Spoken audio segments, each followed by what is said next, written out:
Can a reaction have negative activation energy? बहुत बार बार ये question अभी रिसेंटली एग्जाम्स में पूछा जा रहा है। बताओ आप लोग, क्या एक रिएक्शन की एक्टिवेशन एनर्जी नेगेटिव हो सकती है क्या? गाइस हाँ या ना में आंसर करना है, यस कि नो, बोलो जल्दी से। एक नंबर में क्वेश्चन पूछते हैं, क्या हाँ कि ना? नो, बड़ा सारा नो। गाइस जीरो भी नहीं हो सकती, नेगेटिव तो इसके बाद की बात है, ठीक है, ध्यान रखना। आपसे ये क्वेश्चन पूछ लेते हैं, can a reaction have zero activation energy और नेगेटिव एक्टिवेशन एनर्जी? दोनों का मतलब है, दोनों का आंसर क्या जाएगा? नो। मिल गया आपको एक नंबर। अब क्यों पूछ ले तो भाई, क्यों ऐसा? तो इसके लिए आप लेके आएंगे आर्हेनियस इक्वेशन को आगे, जो होती है K is equal to A into e की power minus EA by RT। Arrhenius equation वो इक्वेशन है जो रेट ऑफ रिएक्शन पे टेम्परेचर का इफेक्ट बताती है, और एक्टिवेशन एनर्जी वो अमाउंट ऑफ एनर्जी होती है अगर ये रिएक्टेंट को मिल जाए तो रिएक्टेंट कन्वर्ट हो जाएगा प्रोडक्ट में। एक रिएक्टेंट को आप प्रोडक्ट में बदलना चाहते हैं तो आपको एक्टिवेशन एनर्जी चाहिए। ये क्या मतलब, देखो हमारे चारों तरफ जो भी मैटर आपको दिखाई दे रहे हैं, गौर से एनालाइज कर लो, क्या वो रिएक्शन कर रहा है? नहीं कर रहा ना। क्यों नहीं कर रहा बता, बोलो। इसलिए नहीं कर रहा क्योंकि एक्टिवेशन एनर्जी नहीं है, अदरवाइज सारी चीजें क्या रिएक्ट करने लग जाती। समझ पा रहे हो? फॉर एग्जाम्पल मैंने बोला मेरे पास देखिए ये कागज, ठीक है, क्या ये बंद कर रहा है? अगर मैं इसको बंद करना चाहता हूं तो क्या करना पड़ेगा? हीट देनी पड़ेगी इसको, फिर तो रिएक्शन अपने आप ही हो जाएगी। थोड़ी सी हीट दे दो, कागज बंद करने लग जाएगा। तो जो हीट दी है वही तो है एक्टिवेशन एनर्जी, ताकि रिएक्टेंट किसमें कन्वर्ट हो जाए? प्रोडक्ट में। समझ रहे हो? हाँ, that's why activation energy negative भी नहीं हो सकती और जीरो भी नहीं हो सकती। अच्छी बात है ना, प्रैक्टिकली दिख रही है चीजें, समझ रहे हो? हाँ, तो साबित कर देते हैं। बोले अगर ये होगी नेगेटिव, ये क्या होगी? नेगेटिव होगी, नेगेटिव। तो नेगेटिव नेगेटिव क्या हो गया? पॉजिटिव। बोलो, तो ई की पावर तो क्या आ गई भाई? पॉजिटिव आ गई। यानी ई की पावर 1, ई की वैल्यू किसके बराबर होती है? मैं कह सकता हूं 2.713 के आसपास होती है। अब सुनो कहानी, अगर ये कहानी हो सकती है इसका मतलब क्या हुआ पता है?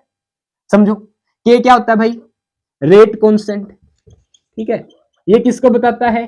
रेट ऑफ रिएक्शन को बताता है, ठीक है भाई। ये रेट ऑफ रिएक्शन हो रही है according to the rate constant. Done. A क्या होता है? फ्रीक्वेंसी फैक्टर होता है, इसे हम आर्हेनियस फैक्टर भी कहते हैं, ठीक है। इनटू में अप्रोक्सीमेट कह सकता हूं 3 टाइम्स हो गया, यानी के बराबर हो गया 3 टाइम्स ऑफ ए। अब इस ए का मतलब पता क्या है? ये समझाना चाह रहा है हमें कि जो भी रिएक्टेंट के एटम्स हैं, मान लो ये आपके रिएक्टेंट के एटम्स हैं, ये आपस में कोलाइड करेंगे। देखो कोलाइड कर रहे हैं ना, क्या रिएक्शन हो रही है? ये कहना चाहता है ए फ्रीक्वेंसी फैक्टर आर्हेनियस फैक्टर यही बताना चाह रहा है हमें कि अगर इफेक्टिव कोलिजन होता है रिएक्टेंट्स के एटम्स के बीच, जिस और रिएक्टेंट्स के पास, इन एटम्स के पास सफिशिएंट एनर्जी हो, एक्टिवेशन एनर्जी हो, तब रिएक्शन होगी, अदरवाइज रिएक्शन नहीं होगी। सिंपल शब्दों में, हर रिएक्टेंट के कोलिजन से रिएक्शन नहीं हो सकती। यानी ये जो रिएक्टेंट है प्रोडक्ट में नहीं मिल सकता। देख लो कोलाइड कर रहे हैं ना, कहां कहां कहां रिएक्शन हो रही है, कहां बंद कर रहा है? अभी लाऊंगा लाइट, जला दो इनको, तुम जल जाएंगे। समझ पा रहे हो? तो ये जो आपका फ्रीक्वेंसी फैक्टर है, ये क्या इस के को बता सकता है? क्या ये के इस ए के बराबर हो सकता है? मतलब रेट ऑफ रिएक्शन कब हुई? जब ये आपस में टकराए। अब ए का मतलब ये देखो टकरा गए, यही तो है ए। तो क्या रिएक्शन हो रही है? नहीं हो रही। यानी कि आपका ये जो के रेट ऑफ रिएक्शन, ये ए के भी बराबर नहीं हो सकता। समझ पा रहे हो? और ये क्या कह रहा है, अगर नेगेटिव होगी तो के ए का 3 गुना हो जाएगा। ए ये कहता है, दोबारा सुन लो, कि जितने भी कोलिजन हो गए उनसे रेट ऑफ रिएक्शन हो जाएगी, ठीक है। डन। यानी के मिल जाएगा आपको हर कोलिजन से, ये कहता है ए। पर क्या ऐसा हो सकता है? देखो नहीं हो रहा, कोलिजन हो रहा है, रिएक्शन क्या हो रही है? समझ पा रहे हो मेरी बात? बोलो। दैट्स, यानी कि के ए के बराबर भी नहीं हो सकता। के कहता है रिएक्शन होगी, के का मतलब क्या है? रिएक्शन होगी। और ए का मतलब क्या है? कोलिजन होंगे। अब कोलिजन हो जितने भी हो रहे हैं, क्या वो रिएक्शन ला रहे हैं? क्या नहीं ला रहे। इसका मतलब के कभी भी ए के भी बराबर नहीं हो सकता भाई। और नेगेटिव का मतलब हो गया 3a के अप्रोक्सीमेट हो जाएगा ना।